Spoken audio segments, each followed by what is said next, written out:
Bom dia, bem-vindos à terceira aula sobre o livro O Irmão Alemão, Chico Buarque de Holanda, da disciplina de Língua Portuguesa e Literatura.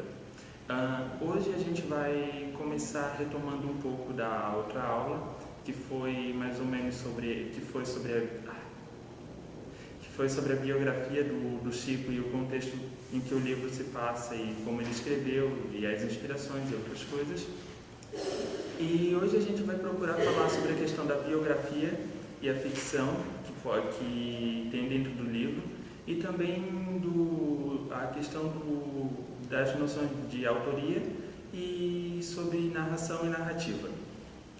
Então, para começar, retomando um pouco sobre o que a gente falou do Chico Buarque, vale a pena lembrar que ele é um cantor e também escritor. Ele foi uma das maiores vozes da MPB, que tem músicas famosas, conheceu grandes pessoas no meio artístico, e também um pouco a mencionar sobre o Sérgio Buarque de Holanda, porque no livro ele tem a aparência de um pai austero que não liga muito para o seu filho. E o que eu acho que vale a pena relembrar é que ele realmente foi para a Alemanha, que foi na Alemanha que ele se inspirou bastante para publicar os seus livros aqui. Ele foi um dos maiores intelectuais brasileiros na questão de sociologia e literatura. E então a gente vai, agora que a gente já pegou um pouco disso, eu acho que vale a pena seguir para a questão da narrativa do livro em si.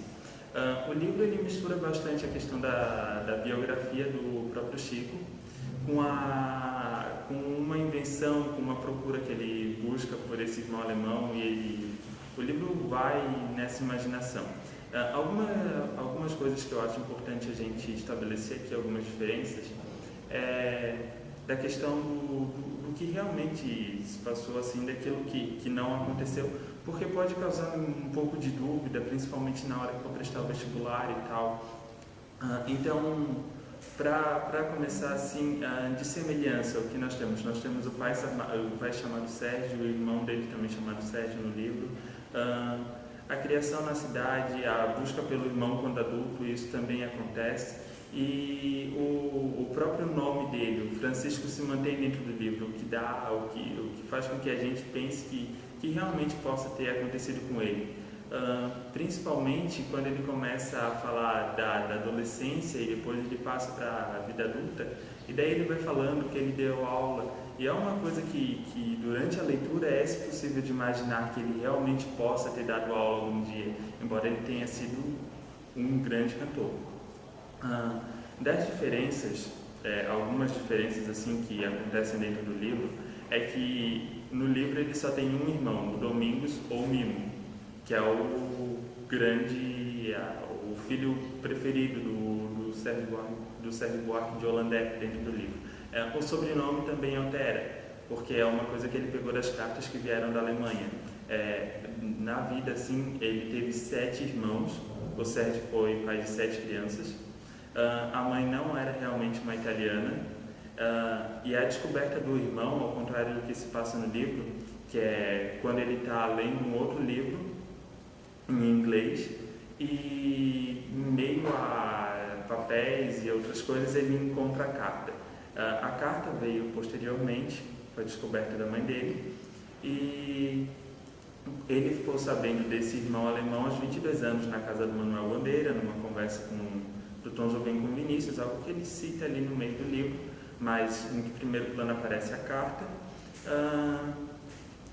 O pai, tendo sido um grande escritor, e ele ficava com aquela coisa no livro que o pai não poderia escrever nunca a grande obra da sua vida enquanto não tirasse essa angústia que ele podia possuir pelo filho, e é nisso que o Francisco está toda a vida atrás no livro.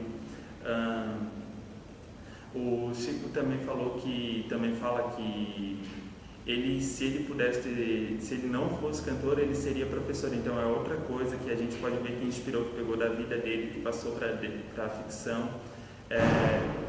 Da parte da ditadura e militância, ali a gente vê o Buarque um pouco distanciado, apesar de ler Marx pelas ruas, o Francisco ele não está atuando ali, o que foi diferente naquela época em que houve uma forte militância. E uma das principais diferenças também está no fim, mas o fim eu prefiro não comentar aqui, que deixa para quem leu, e daí vai lá, lê o final do livro, descobre, sempre tem algum espertinho que não leu o final do livro ainda, então lê o final do livro, descobre e vê essa diferença que há no fim. Na próxima aula a gente pode retomar. E acho que a principal diferença que dá aquele toque de realidade dentro do livro é a carta. Então, sobre a carta, o que seria legal de se falar assim, a carta ela apareceu já depois dele ter começado a planejar o livro. A carta ele foi quando a mãe dele mostrou, ou ele descobriu, a mãe dele tinha a carta conservada e ele ficou sabendo da carta e olhou as cartas, a correspondência que aparece no final do livro. E então ele já estava nas primeiras páginas, descobriu a carta e inseriu a carta. E a carta foi um grande elemento assim, porque é através dessa carta que a gente pode imaginar que aquilo realmente pode ter acontecido. É a carta que deixa verossímil. Eu vejo a carta como a ligação entre a ficção e aquela pseudobiografia que traz elementos da vida do Chico Buarque, mas que não é realmente a vida dele. No livro, quando aparece, ele não sabe ler alemão ainda, então ele solta no meio da mesa do bar com os seus amigos que ele tem um irmão alemão e nenhum deles acredita. Aí um não acredita, o outro aposta nele. Aí eles vão, ele mostra a carta, o Udo, que é um amigo do outro que apareceu, lê a carta e confirma essa história. E daí ele passa a imaginar como vai ser como é a vida desse irmão, como ele veio da guerra, se ele viveu, se ele sobreviveu, onde está a mãe dele, o que aconteceu. E é interessante notar que a carta em si, ela é um elemento que dá essa verossimilhança para a história.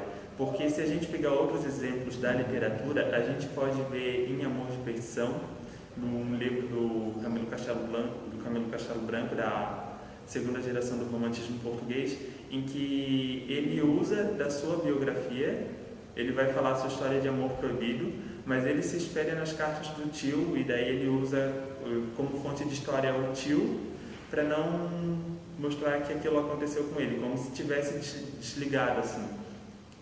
E outra em que aparece, que também é conhecido, são as cartas portuguesas da Sra. Mariana Coforado, que daí se passa numa época entre o barroco português e o livro é feito das cartas dela, a carta de amor entre ela e um soldado francês, e daí também há toda essa questão dessa procura, dessa aproximação, embora nas cartas da Sra. Mariana haja realmente a vida e no outro haja mais uma ficção ali, uma realidade inserida na ficção. A carta também, por algum tempo, durante principalmente o romantismo, ela foi vista como uma tentativa da validação da classe burguesa, porque eles pretendiam que aquilo se colocasse como semelhante, eles pretendiam que a carta dentro do livro desse a verossimilhança e com aquilo o leitor se identificasse para mostrar que aquilo estava acontecendo. Aqui a gente pode observar que a carta é inserida no sentido de aproximar bem da realidade. É como se a carta lhe desse todo o envolvimento para que a gente pudesse acreditar que realmente aquilo aconteceu. O Chico ele também faz uso de outros livros durante a elaboração, então ele pesquisa bastante sobre a Segunda Guerra, ele lê sobre a Segunda Guerra, sobre Paris, e é a partir dessas leituras que ele desenvolve o pensamento de inserir um músico na narrativa, que teria adotado o Anne, que teria casado com a Anne e adotado o irmão alemão do Sérgio. E depois dessa descoberta, que aconteceu aos 22 anos, ele passou a ficar angustiado. O próprio autor, ele começou a ficar angustiado e 5 décadas depois ele decidiu que ele publicaria o livro. E o que é interessante é que é realmente esse uso que ele faz da realidade, da própria vida e de como ele mistura, como ele joga muito bem com a ficção, como ele produz os personagens a partir, se baseando nas leituras, mas que ao mesmo tempo dá aquela sensação de realidade. Então, a gente pode ver a pesquisa, a realidade aqui sendo inserida, sendo utilizada para formular a ficção. Como é, só que dessa vez a própria realidade do autor. E o que é importante mencionar de novo é não esquecer que, apesar de ter o conteúdo biográfico, não é um livro biográfico, não se trata realmente de toda a vida do Chico. Ele possui caráteres, sim, mas não se trata só disso. Um outro autor que também fez isso, também da literatura, só que esse se passa no naturalismo, foi o Raul Pompeia, que escreveu o Ateneu, e apesar de não ter cartas como elemento de validação, o livro é baseado durante a sua vida no internato. Ele cria um personagem com outro nome, o Sérgio, não é igual ao Chico Buarque, que criou um Francisco com o mesmo nome que o seu, com o mesmo pai que o seu, mas ainda assim há elementos da vida dele no internato que ele procura escrever, utilizar durante a elaboração do livro. E por último, assim, agora que a gente já tratou desse assunto, antes de começar a parte da narrativa e narração, um pouco da noção de autoria, para fazer a distinção entre o autor e o narrador, o Chico Buarque de Holanda e o Francisco de Hollandé. Agora que a gente já viu essa parte da biografia misturada com a ficção, como o Chico une esses elementos das semelhanças e das diferenças, a gente pode seguir para a segunda parte dessa primeira parte, dessa subdivisão, em que a gente vai trabalhar com a noção de autoria. É importante para a gente distinguir o Chico Buarque de Holanda, enquanto autor do livro, do Francisco de Hollandé, o narrador personagem que a gente tem, que vai ser o assunto da próxima parte, com a professora Jéssica. Então, uma das coisas que a gente tem que saber é que esse conceito de narrador agora é moderno. Ele foi desenvolvido por críticos, e um que eu gostaria de citar é o Roland Barthes, em que ele vai falar que o autor ele é uma invenção moderna e que a gente não pode querer descobrir aquilo que ele quis dizer. A gente tem que, através da nossa leitura, procurar elaborar, ver como aquilo se encaixa e procurar equivalências a partir das nossas leituras, porque quando ele escreve o livro, quando o Chico escreveu o livro, ele não sabia como cada um ia reagir à leitura. O autor ele não pode controlar a leitura dos seus leitores, ele pode organizar o texto de um modo, mas ainda assim cada pessoa vai ler diferente de acordo com a sua experiência. E outro ponto da questão da autoria que eu gostaria agora de pegar com o Umberto Eco, um escritor famoso em si, e um dos seus romances mais lidos assim, é O Nome da Rosa. Ele é um escritor e crítico italiano, e ele vai dizer que há dois tipos de autores. Há o autor empírico, que é o autor que adota a função social de autor, aquele que dá entrevistas, que trabalha mesmo, que é quem os críticos se dedicam e que raramente vai se dedicar à crítica literária. E nós temos o autor modelo, que é aquele que a gente costuma definir como a pessoa que escreveu o livro. O autor modelo do Chico Buarque, que é aquele que organizou a leitura e que apresentou aos seus leitores, e daí cada um vai ler a sua maneira. Agora a gente termina por aqui a primeira parte, a próxima parte fica com a professora Jéssica. Bom dia, sejam bem-vindos à terceira aula sobre o livro O Irmão Alemão. da disciplina de língua portuguesa e literatura. Essa primeira parte quem vai dar sou eu, o professor Elton. A segunda parte será com a professora Jéssica. E a gente também contou com o auxílio dos nossos amigos, o Igor e a Heloísa, que se dedicaram ao estudo do livro e nos ajudaram em certos aspectos. Antes de começar a própria parte em si da aula, que hoje a gente vai procurar tratar da ficção e da biografia do autor, de questões de autoria e da narração e narrativa. Eu gostaria de retomar a última aula em que a gente viu a biografia do Chico Buarque de Holanda e resgatar um pouco que a gente viu também do Sérgio Buarque de Holanda. O que vale a pena mencionar de início, antes de realmente entrar nessa aula, antes da gente se aprofundar, é que o Chico Buarque ele foi um cantor e depois ele veio a se dedicar à escrita. Ele foi um cantor, uma das maiores vozes da MPB, ele compôs grandes músicas. Como exemplo a gente pode citar a Jenny e o Zeppelin, e também tem Tatuagem, que ficou bem marcada na voz da Elis Regina. E além disso, é importante falar da parte do Sérgio Buarque de Holanda, da viagem que ele realmente fez à Alemanha, que foi da onde ele tirou a maioria dos seus conteúdos, que foi onde ele buscou bastante inspiração para os seus livros. Foi a partir dessa viagem que ele teve um maior embasamento teórico, antes de virar o grande ensaísta, sociólogo e um dos maiores intelectuais do país que ele veio a ser.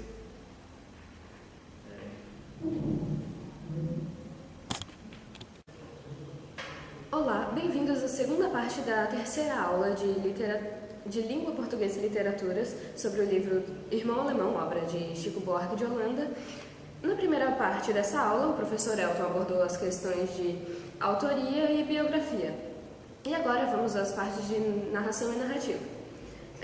Primeiro, será abordado a questão do narrador. Para entender o narrador, é preciso saber que há o tipo de narrador e o foco narrativo. O tipo de narrador pode ser dividido em três: o narrador autodiegético, o narrador heterodiegético e o narrador homodiegético. Já os focos narrativos são o narrador onisciente, intruso ou neutro, o eu como testemunha, o narrador protagonista e a onisciência seletiva múltipla ou onisciência externa e a onisciência seletiva ou onisciência interna. O narrador autodiegético, que é aquele que narra a sua própria história, que a diegese significa a realidade de uma narrativa, é o narrador do Irmão Alemão e também do Dom Casmurro. Ele nos proporciona uma visão parcial da história, limitada e não necessariamente uma verdade. Por exemplo, o Dom Casmurro, contado por Bentinho, não seria igual ao Dom Casmurro contado por Capitu ou por um narrador onisciente. O narrador heterodiegético é aquele que fica de fora da história, que acompanha simplesmente narrando, neutro, ou fazendo comentários sobre a moral, o intruso. Ele pode narrar a partir do ponto de vista de um personagem, que é a onisciência seletiva ou onisciência interna, que não sabe o que está se passando na cabeça dos outros, mas tem consciência do entorno, ou pode ser uma onisciência externa ou seletiva múltipla, que tem consciência do que se passa no entorno e na mente de outros personagens. O narrador homodiegético é aquele que faz parte da história, mas não é necessariamente o protagonista. É um personagem secundário ou... Enfim, como em Sherlock Holmes, a história é narrada por Watson, que acompanha Sherlock em suas aventuras, mas não é ele o protagonista.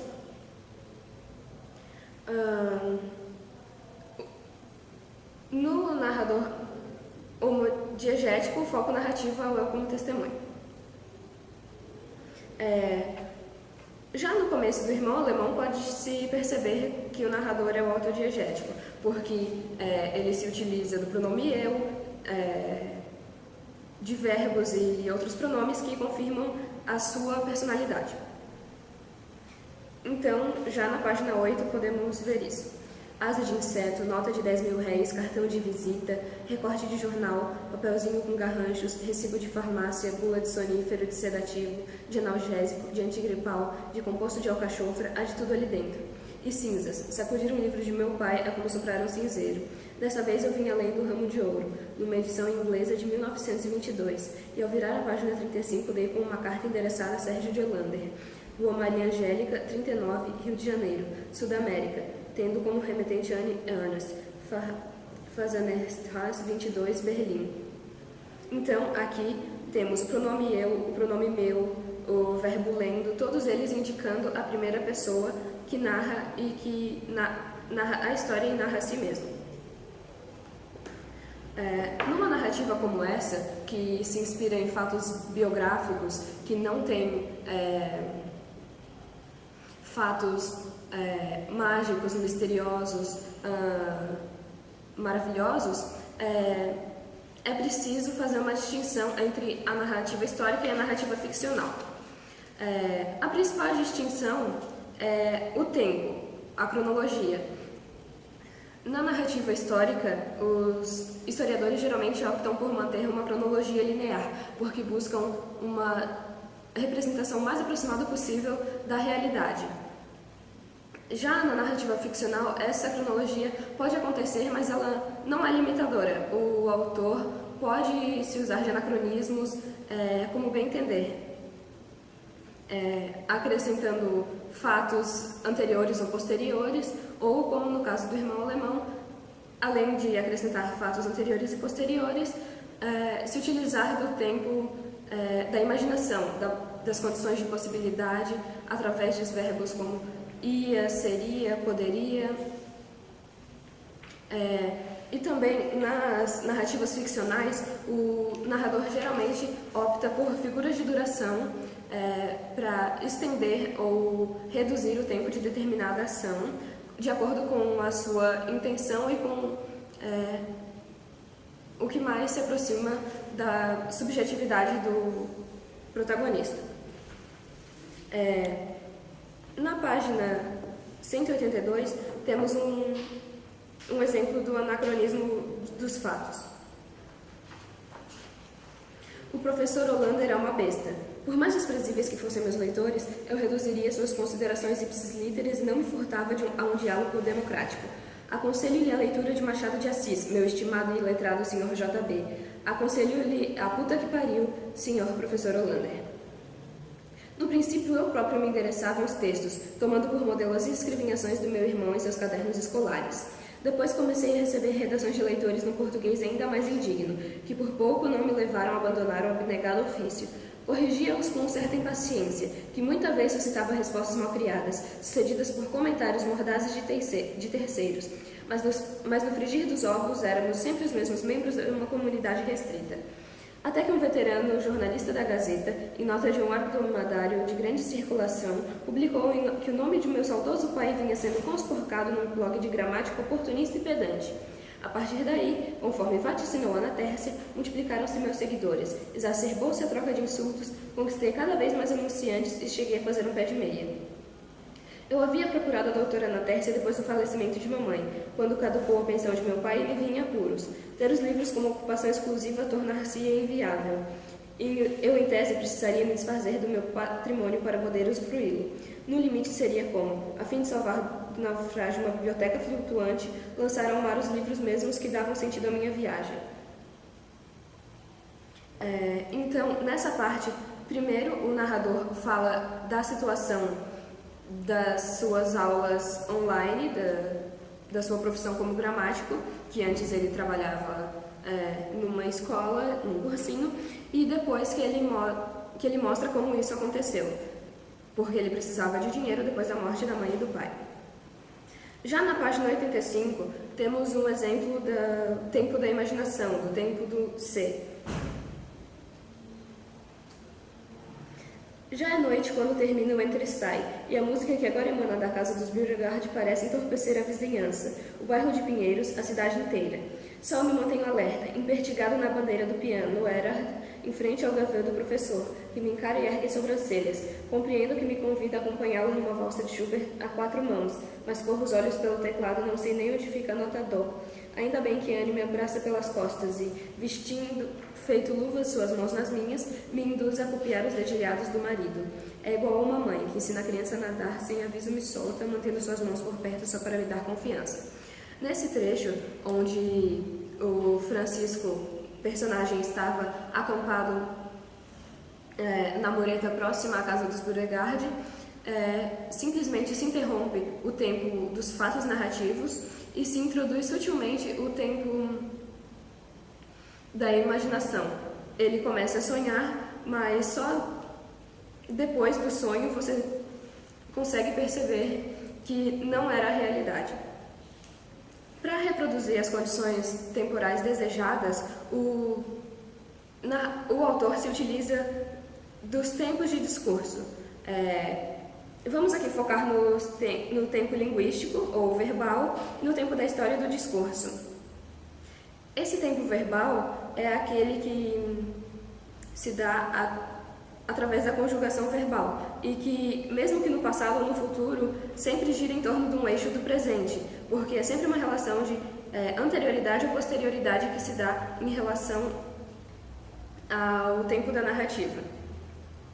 Já o tempo da história e o tempo do discurso são uma distinção entre o tempo do acontecimento e o tempo que se leva para narrar o acontecimento. É a questão das figuras de duração. Uma cena de subida de escada, por exemplo, pode durar um parágrafo, uma linha ou uma página inteira, dependendo da intenção que o autor joga nessa cena. Para fechar, eu apresento o enredo da narrativa tradicional, que são as fases que, teoricamente, toda boa narrativa deveria apresentar. Elas são apresentação, complicação, desenvolvimento, clímax e desenlace, ou, em uma outra nomenclatura, início, desenvolvimento, clímax e desfecho. A apresentação ou início corresponderia à apresentação dos personagens, do cenário e da história ao leitor. O Irmão Alemão não apresenta essa fase, ele começa em medias res, já no desenvolvimento da história, ou seja, onde os fatos ocorrem. O clímax é uma fase bastante difícil de ser reconhecida, porque seus estudos até pouco tempo incluíam a narrativa grega, que tem uma estrutura bastante diferente da narrativa moderna. É o ponto decisivo de mudança, de máxima tensão da história, e depois acontece o desfecho ou desenlace. No Irmão Alemão, o desfecho não é tão fechado como em outras histórias.